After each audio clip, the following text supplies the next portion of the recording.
We will send the link out of this recording to the point person in each facility. Just a reminder to mute your microphones. We will answer the questions in the chat box first and then give you the opportunity to unmute your microphone to ask any additional questions. We have the next slide, please.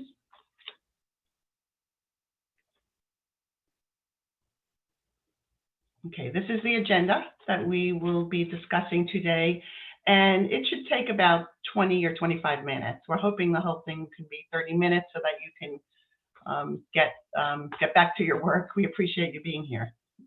Thank you, Selena. In this presentation, we will hear from the pilot team on the progress of this one-year pilot. We all know that transition to practice and closing the education practice gap starts with our nursing students. Through a deliberate process of conducting focus groups with 5 different stakeholder groups, summarizing key takeaways and aligning those key takeaways with current research, we have built a model that utilizes an enhanced preceptor training program and a tested readiness to practice tool to track the progress of senior nursing students during their last clinical experiences before graduation.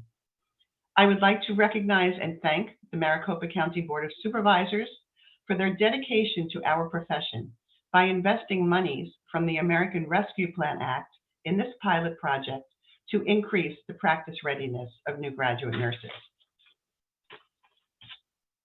In our first town hall, I introduced the members of the pilot team. Today, you will hear updates from Selena, Colleen, and Heidi. Feel free to access the website address in the bottom left of this slide to learn more about us. Today, I would like to introduce Bobby Martin and Rhonda Levine, 2 nurses that will be working with our preceptors, employers, and schools of nursing on utilization of the Engage platform. This platform hosts the Readiness to Practice Indicators, or RPIs. RPIs are a standardized evidence-based tool for competency assessment and documentation of transitioning nurses' readiness to independently manage a full patient assignment. I would also like to recognize and thank our practice partners for their time and dedication on this project. Arizona has a track record of being a national leader in nursing in change and progress, and this pilot is no exception.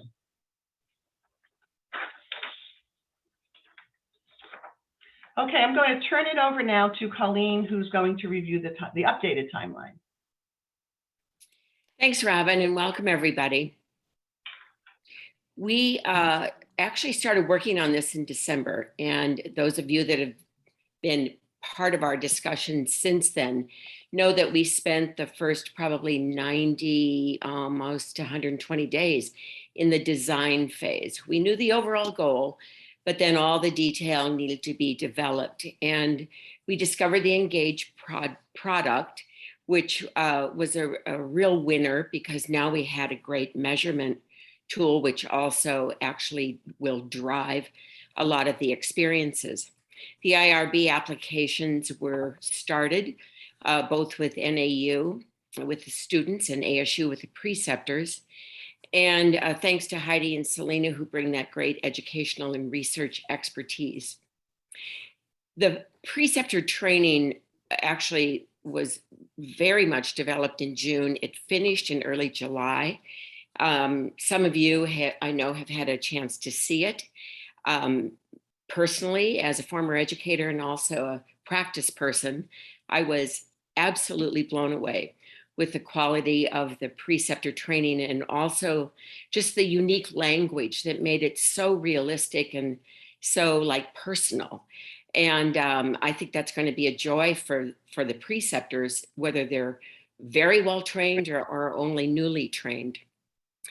Right now, we're really working hard recruiting the preceptors through you. And that's the most important part right now because we're ready to begin the match towards the end of July in order to begin training. And Heidi and Selena will go into more detail on the training schedules, but that implementation is now where we begin the rubber meets the road. We've got this great product, and now it's time to begin the implementation phase. So we do rely to a great extent on our partners and those of you on the line today to be that frontline person that does that recruitment, and then the match as the student information comes about. Training begins the end of July, goes through August, although as we've seen the staggered student schedules through the fall, as you can see on this timeline, we have added more training opportunities, which I think is both logical and also going to make it more efficient.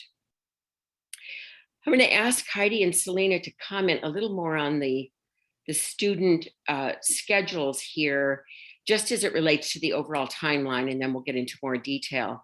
As the year unfolds, obviously we'll be gathering the outcome measures, both those identified in the IRB applications, but also some process measures that I'll talk about in a little while. Heidi, Selena? Thanks, Colleen. I'll take the student side. We have students starting at various times throughout the fall term, mostly academic calendar driven, as many of our students in all organizations, ASU, U of A, and Maricopa, have varying curriculums. And so that's been one of the barriers that we've been working with agencies to cross, but you all have been wonderful and have provided preceptors at the given times that we have students in session.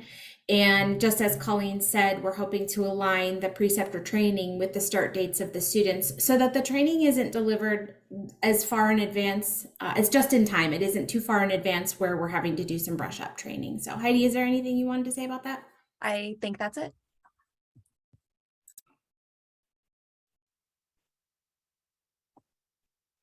Although the next slide is my part, so I can talk more about the preceptors because I'm working more on the preceptor side of things than on the student side. So last time I got to report that we were ready to begin recruitment, and that was a month ago. Now we have recruitment in process, and I'm happy to say that today we have 33 preceptors recruited from all the organizations. Our goal is near 60 or a little above because we want to have some alternates. So I'm still happy to take preceptor from anybody in the organizations. And as my partners have already said, I am almost overwhelmed with the engagement and the ability for everybody to work with me on this process.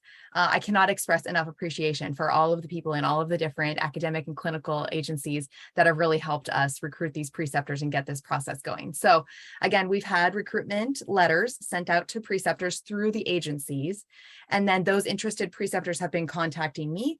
I send them an email back immediately with a link to the informed consent and baseline survey for this study. And then that gives them the optional training dates. So I'll talk about that in a minute, but we're going to add some more on Monday. And then just yesterday, I sent our first set of invitations to the online platform to begin online modules because our first session really started today. We wanted to also remind you of the outcomes of this. So what is the point for your preceptors? Ideally, they have a year of experience and they've gone through your training course. Those were our 2 minimum requirements. But what we want to see from this is that they have increased confidence in their ability to be a preceptor for a senior nursing student and really understand the progression of a senior nursing student and what the goals are. There's also woven throughout the training, and I don't know if anyone picked up on that, but woven throughout that training, there is information on well-being that will hopefully increase their resilience. And then we just, again, want them to have a better understanding of how a senior student nurse progresses through that final rotation. So here are all our sessions, just a review of that. So again, I said session 1 is pretty much closed. We have 16 preceptors in that one, and it began today, their first in-person Zoom session where we will go over training to that Engage platform and then go through some tougher scenarios and discuss those as a group, like how would you deal with that as a preceptor? We're going to do that on 8/12. And we are going to add these next 2 sessions that are in September and early October on Monday so that preceptors that we're still recruiting have the option to join us then. And then student placement is in full effect. Again, great kudos to our agency partners who have run with their traditional process of placing students, but have worked with us to align the student at the organizations that we've outlined here on this slide with ASU, U of A, and Maricopa students. We have found tremendous hurdles and great successes in working through those hurdles with you all. So we really appreciate the dedication. In the last town hall, we actually had numbers attached to ASU, U of A, and Maricopa. One of our biggest learnings is that we can't control numbers. So you'll notice that the numbers have gone away and that we are looking to make sure we have a broad spectrum of representation from 3 wonderful institutions and the agencies that they have been paired with. And ASU, U of A, and Maricopa have been broadened to multiple agencies to make the best use of the study. So we're currently in student recruitment as far as alignment with preceptors. As soon as all placements are confirmed and finalized, which a significant number are, students will receive a recruitment letter and opt into the study if they choose. They would not lose their preceptor site, though, if they chose not to participate in the study.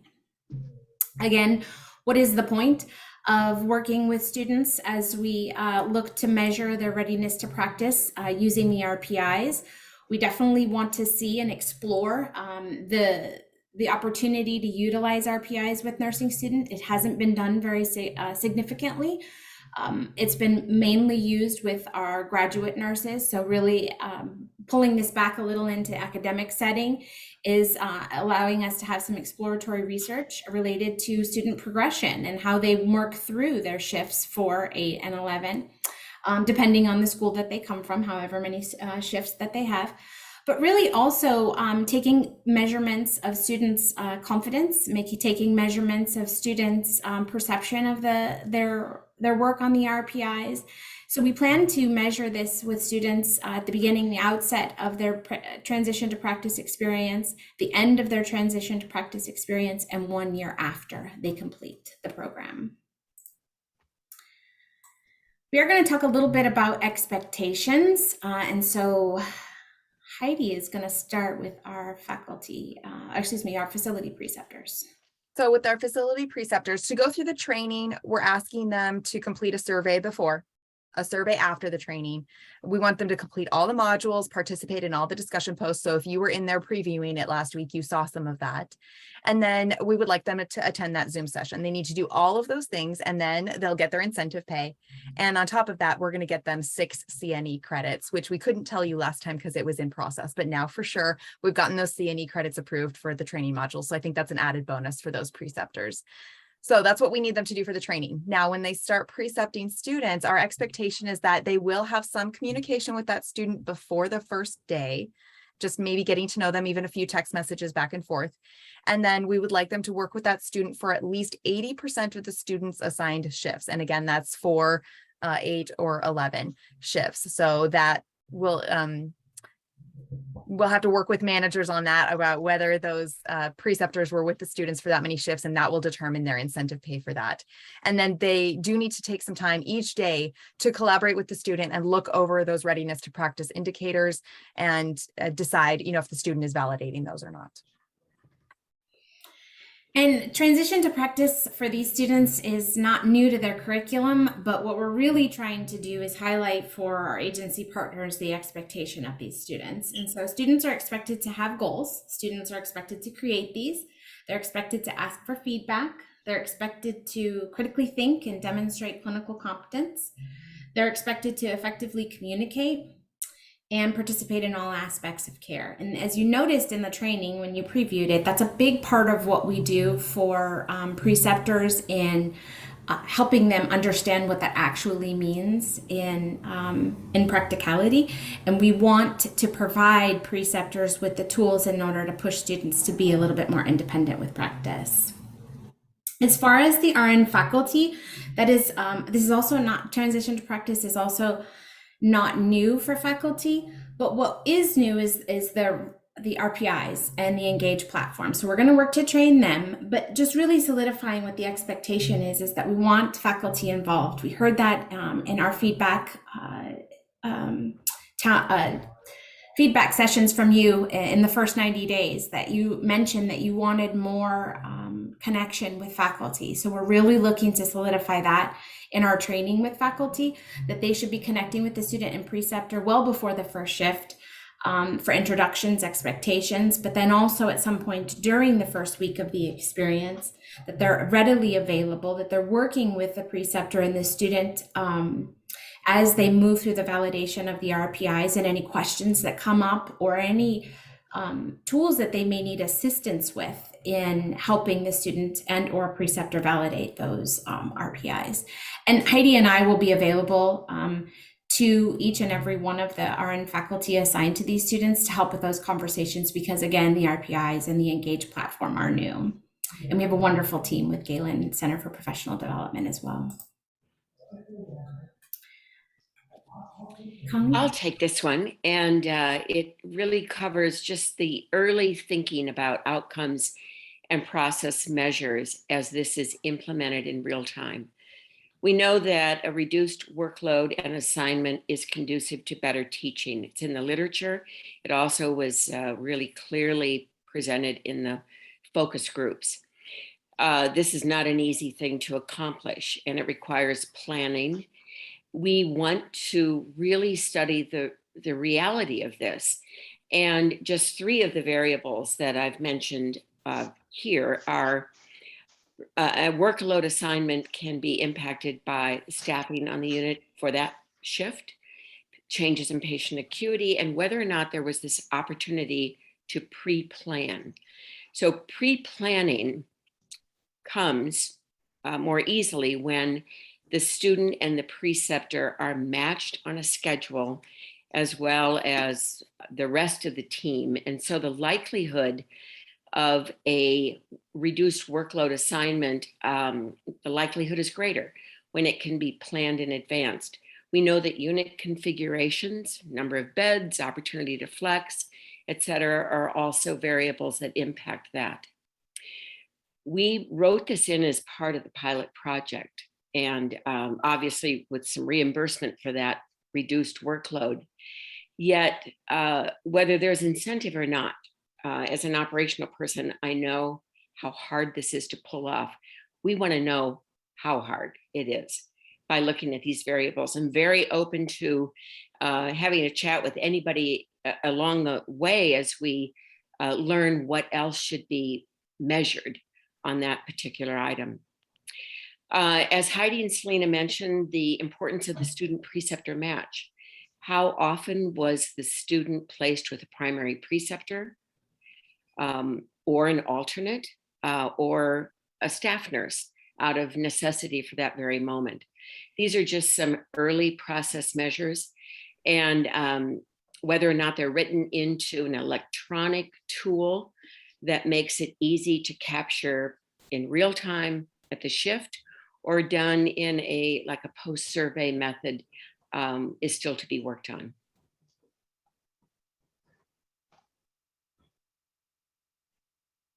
Okay, I'm up with contracts and then technology. So I've been working with all the practice partners, as you know. You've all gotten emailed your specific contract. It is a boilerplate contract that was approved by the Maricopa County Board of Supervisors. However, we know full well that when it goes through all of your legal departments, that there are red lines and changes that you're asking us for. So I've received back out of our 6 partners 2 contracts that have been reviewed.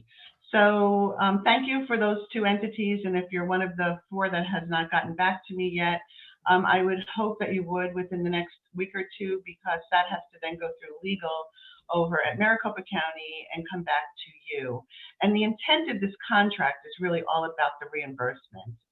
So it's the preceptor reimbursement and the reduced patient load reimbursement. As Colleen said, we know that some of that is challenging, but you're still getting reimbursed for it.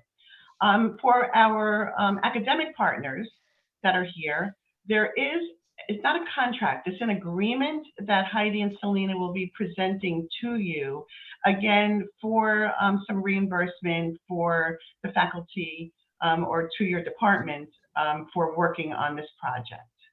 And then, of course, in the end, there's a student contract. It's an agreement, not really a contract, but Maricopa County is paying the student directly $500. And that was intentionally done because it will cover the amount of licensing at the State Board of Nursing and also the NCLEX exam. So that's an incentive for the student also. So again, our academic partners, we will talk to you more about that. I'm going to turn it over now to Bobby Martin, our Galen partner, to go over the Engage platform and some security questions that we've been getting.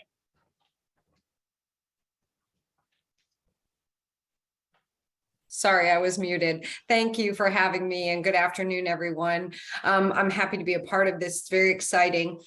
For those of you on the call, you'll find that once you get into Engage, it is very easy to use, but this information is for security purposes. Many of our partners use HealthStream or Mosby's, those types of resources. And those are whitelisted typically with your organization, and we do the very same thing. So the information here, it is a web application. It is encrypted. All of the data, even at rest, is encrypted. Engage is not meant to contain any patient information.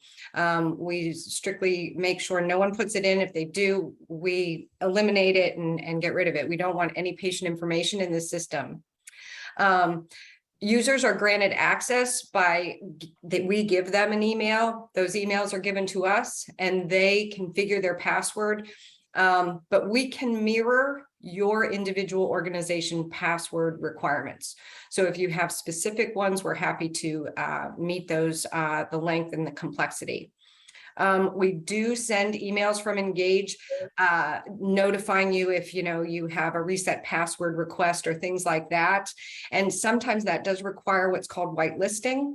If you require that, we can facilitate that with you in your IT department. You can contact me directly. Robin can give me that information. And they work on all of these sites that are listed here. I believe Robin is going to provide this slide to you. And if you have any questions, I'm happy to answer those now. So I'll just wait.